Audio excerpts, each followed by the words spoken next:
If you're looking for pre-owned luxury, check out this pre-owned 2023 Audi A6 Premium Plus. White in color, black grille. We have a turbo 2-liter underneath the hood with an automatic transmission for 31 miles per gallon highway. 20-inch alloy wheels wrapped in Continental all-season tires.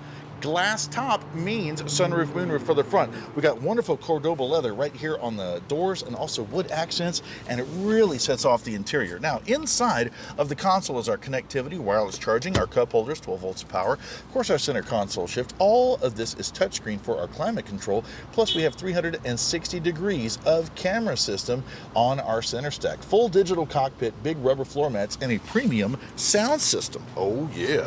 Now, more of that wonderful Cordoba type leather in the back. The armrest is down. We do have our cup holders here, but guess what? We can stow that up. Total seating for 5. More of these big rubber floor mats, 12 volts of power, USB hubs. Also our climate control right here in the back. Plenty of legroom and some webbing for our goodies. Now, we've got plenty of room in the trunk. We have our other floor mats in here. Also, yes, we do have a spare tire, and there is the subwoofer for that premium stereo. So come on home to Payne Brownsville Volkswagen and Mitsubishi for this pre-owned 2023 Audi A6 Premium Plus with less than 12,000 miles on it. I'm Chris Marshall of the Payne Street Team, brought to you by PayneAutoGroup.com, where we have what you want. Lo Que Tu Quieres, regardless.